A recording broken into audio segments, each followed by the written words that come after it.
POKROVSK, Ukraine, AP, Russia opened a new front in its war over Ukraine on Wednesday, deciding to shut off gas to two European Union nations that staunchly back Kyiv, a dramatic escalation in a conflict that is increasingly becoming a wider battle with the West.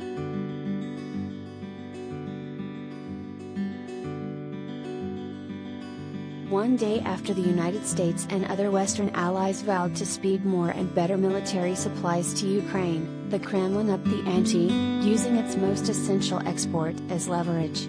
European gas prices shot up on the news, which the European Union Commission's president called an attempt at blackmail.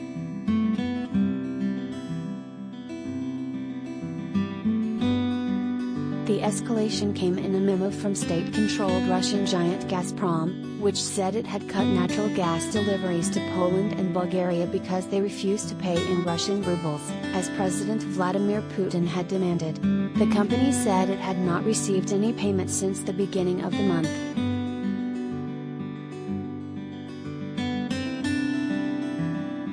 On the ground too, there were fears the war could spill over Ukraine's borders.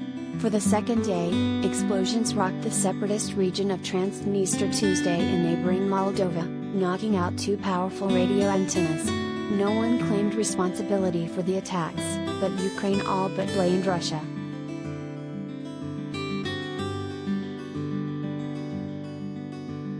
And a Russian missile hit a strategic railroad bridge linking Ukraine's Odessa port region to neighboring Romania, a NATO member, Ukrainian authorities said.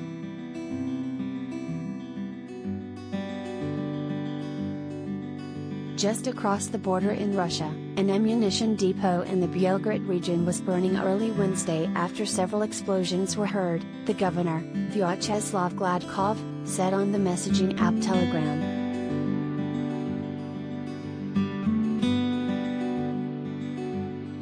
Gazprom's decision to cut gas to two European countries was another dark turn in the war, which has revived the geopolitical rifts of the Cold War and had an immediate impact.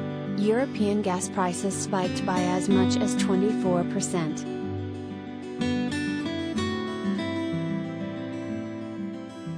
Fatih Birol, the executive director of the Paris-based International Energy Agency, called the move a weaponization of energy supplies in a tweet.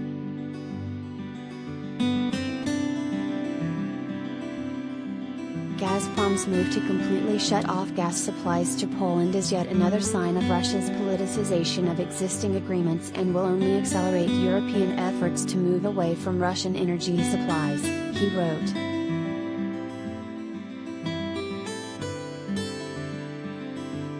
EU Commission President Ursula von der Leyen called the move yet another attempt by Russia to use gas as an instrument of blackmail. This is unjustified and unacceptable.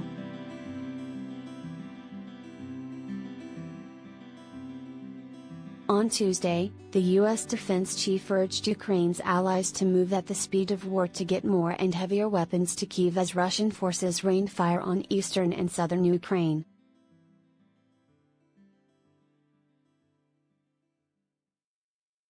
Poland, a historical rival of Russia, has been a major gateway for the delivery of weapons to Ukraine and confirmed this week that it is sending the country tanks. It said it was well prepared for Wednesday's gas cutoff.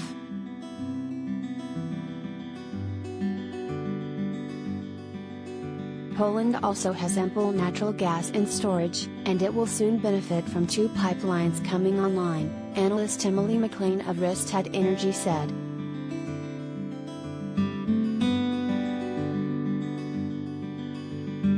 Bulgaria gets over 90% of its gas from Russia, and officials said they were working to find other sources, such as from Azerbaijan.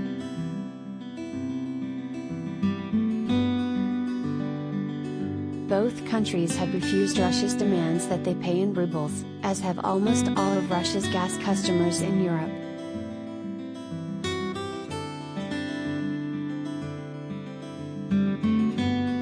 Two months into the fighting, Western arms have helped Ukraine stall Russia's invasion, but the country's leaders have said they need more support fast.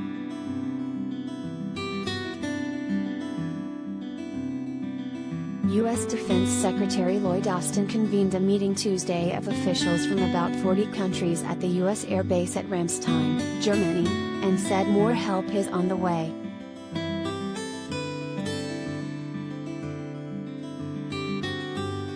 "We've got to move at the speed of war," Austin said.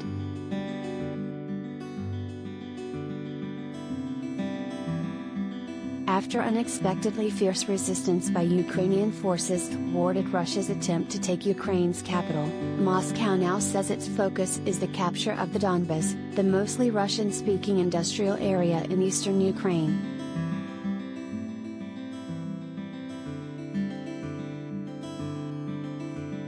In the gutted southern port city of Mariupol, authorities said Russian forces hit the Azovstal steel plant with 35 airstrikes over 24 hours.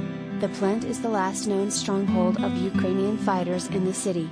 About 1,000 civilians were said to be taking shelter there, with an estimated 2,000 Ukrainian defenders.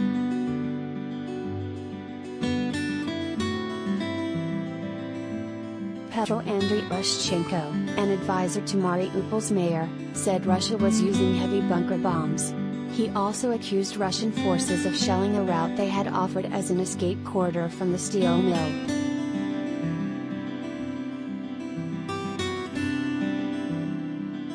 Ukraine also said Russian forces shelled Kharkiv, the country's second-largest city, which lies outside the Donbas but is seen as key to Russia's apparent bid to encircle Ukrainian troops in that region.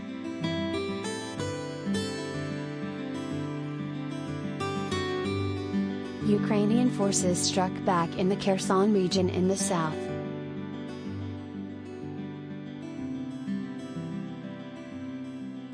The attack Tuesday on the bridge near Odessa, along with a series of strikes on key railroad stations a day earlier, appeared to signal a major shift in Russia's approach. Until now, Moscow has spared strategic bridges, perhaps in hopes of keeping them for its own use in seizing Ukraine. But now it seems to be trying to thwart Ukraine's efforts to move troops and supplies.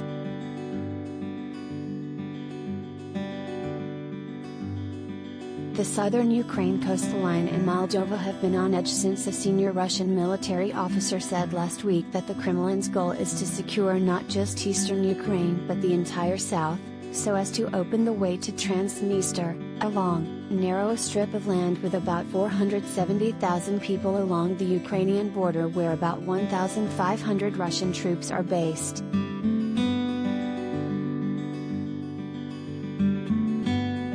It was not clear who was behind the blasts in Transnistria, but the attacks gave rise to fears that Russia is stirring up trouble so as to create a pretext to either invade Transnistria or use the region as another launching point to attack Ukraine.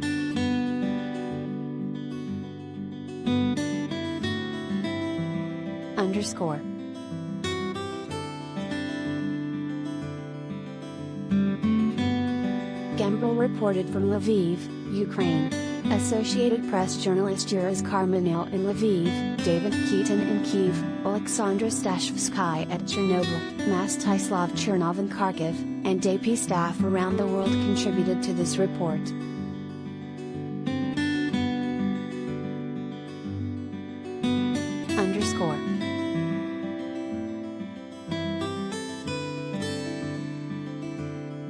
Follow AP's coverage of the war in Ukraine, https://upnews.com/hub/Russia Ukraine.